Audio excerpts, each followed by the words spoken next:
as to how could they have been spread out by the light.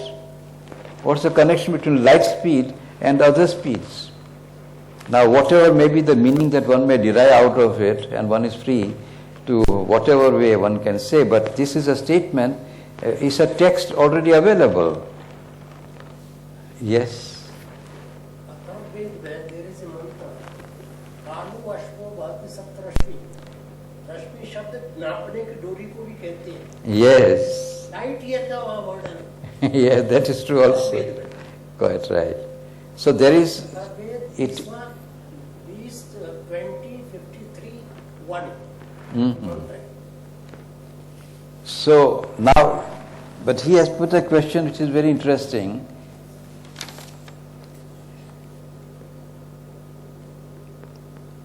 When something is discovered by modern science, people say it's already in the Vedas.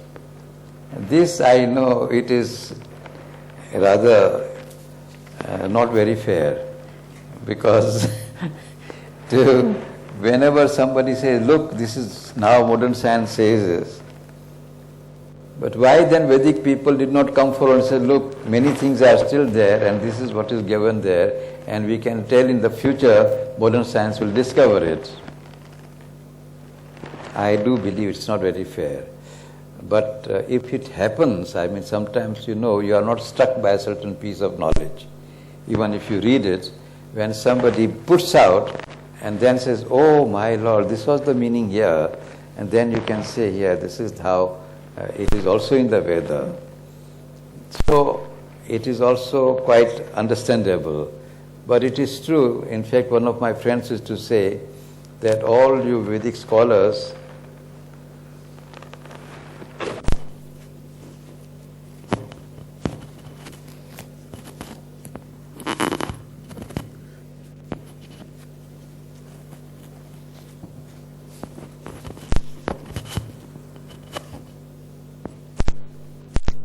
all the Vedic scholars, they are very unfair to the modern world or to the world, because if they have read the Vedas quite well, if they know all that Veda contains, why don't they tell out? And why do they come out only when somebody else discovers and then says, oh, it is already here? A friend of mine said that now you prepare a list of things which is in the Veda and foretell that modern science will discover these things because already they are in the Veda. Why don't you do that kind of thing? It's a big challenge, I know that. There is no doubt about it. But I have no answer to that question. I only say it is not very fair.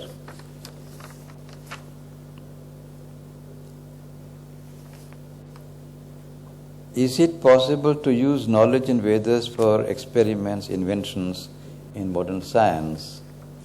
It could be, because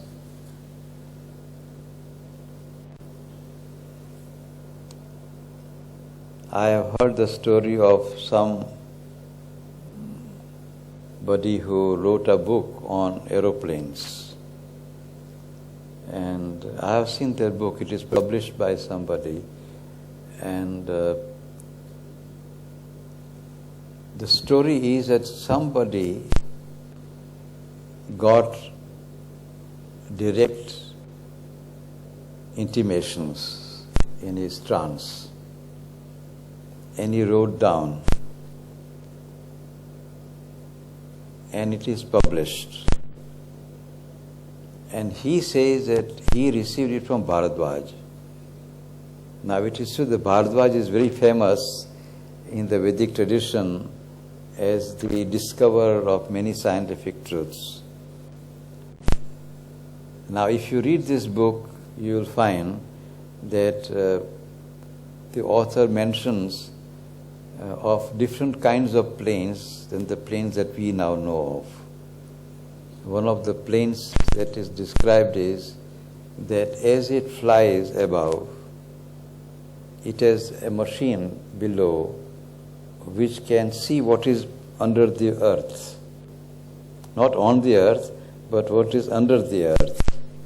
So that as you fly, you can also X-ray the earth and you can find out what is below the earth. Now, if this kind of experiment, or whatever is said there, is available, it is in the book, it's not secret. Now, such an invention, I don't know, it could be possible. I mean, if human body can be X-rayed, why should not Earth be X-rayed? And why should therefore not be possible for us to find out what is below the Earth? In which case, where petroleum lies and where diamonds are lying and where gold is lying below the Earth could be seen by an X-ray machine while flying in the plane. It has also given some kind of metals, which metals can be combined together to produce that kind of metal which can X-ray. That also is given in that book. So it's very interesting. But now, a friend of mine was in Bombay, he was experimenting upon discovery or invention of that kind of metal. He claimed that he had almost come to the conclusion, but now this was about 15-20 years ago, and thereafter I have not met him.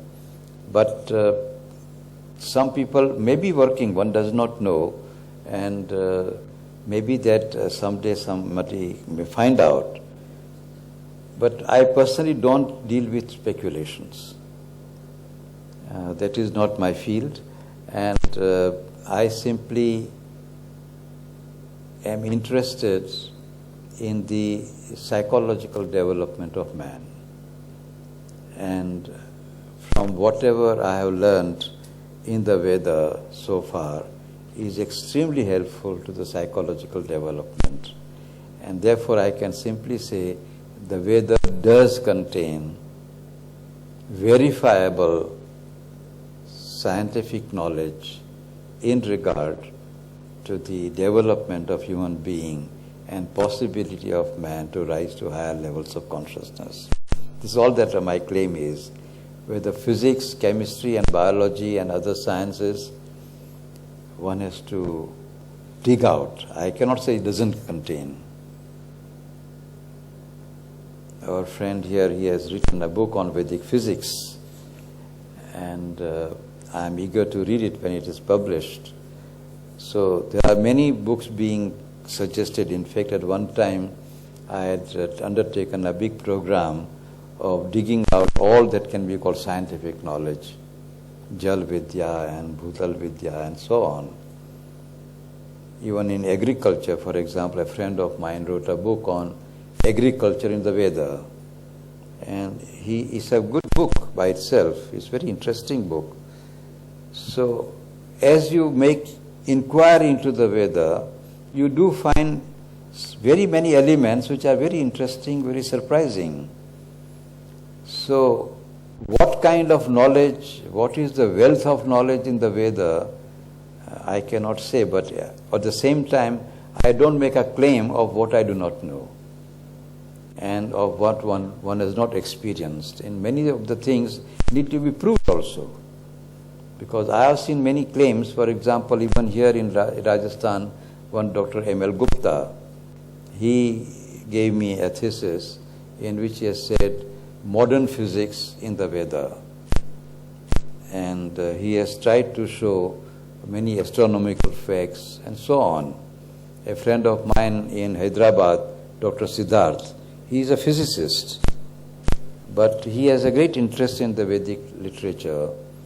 And he finds a lot of astronomical knowledge in the Veda. Of course, that Veda has astronomical knowledge is known, but there are many facts of astronomy which are still unknown and which can still be dug out if one takes trouble. And this is the claim of this friend of mine, Dr. Siddharth. He says that there is a lot of astronomical knowledge which is still not covered, uncovered by the modern scientists. Well, this is all I can tell you about this subject, but I cannot say that I know about it and I can claim about it. I can only say that scientific spirit demands that whenever you make a statement, you should be able to prove it. Do not make a statement which you cannot prove it, or if you be modest. There may be many, many things, as Sri Aurobindo has said, that there is a science in the Veda which even modern days is not even recognized as science. So today our scientific range is only a small range. Tomorrow scientific range may be expanded. And Sri Aurobindo says that there is a science in Veda which is not even recognized as science today. So this is how I can only inform you of what I have been told. Whatever little study I have made, I share with you, and I can only say that there is a definite yogic knowledge in the Veda. And this is my field, and I can say that much. Today is our last day for the present series, and I was describing yesterday the yoga of the Veda, and I had almost completed the whole description of this yoga of the Veda in very brief summary form, starting from Agni and reaching up to Surya and Ananda, the triple seat of the reality, Satchidananda.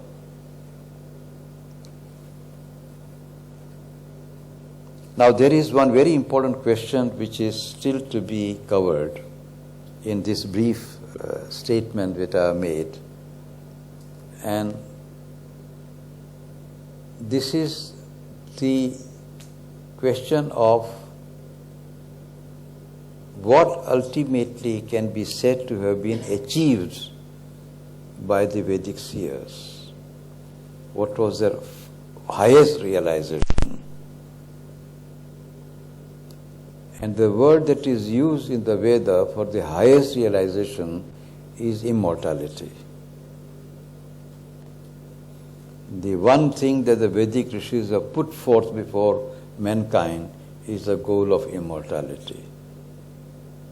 We are all mortal, and we are all in need, in search, whether we like it or not, whether we want it or not, whether we aspire for it or not. Ultimately, all human beings are aiming at immortality. And according to the Veda, the Vedic rishis attain to immortality. And therefore, they have laid out the path by which this immortality can be won. In fact, that path by which immortality can be attained is what has come to be called Vidya. The real knowledge is that knowledge by which you can rise from mortality to immortality. Vidyaya amrutam ashnote, that is in the Ishopanishad. By avidya you cross over the death, and by vidya you attain to immortality and enjoy immortality. Ashnote, there is ananda of immortality.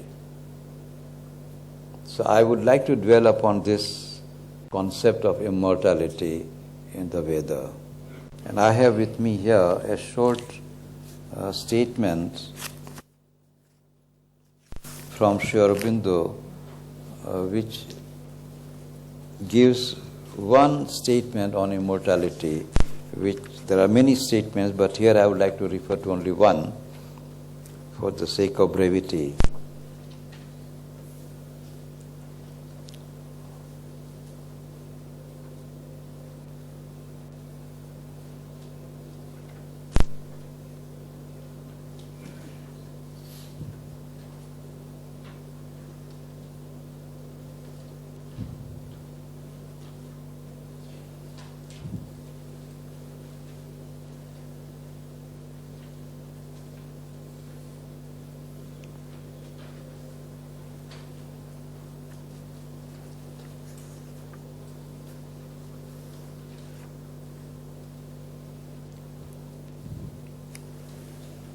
This is what Sri Aurobindo says.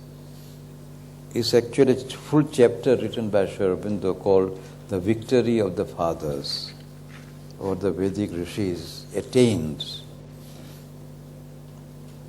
In the second paragraph of that passage which I have given you, I'll read with you. In order to hold clearly in our minds at the start what that great achievement was, we may put before ourselves the clear and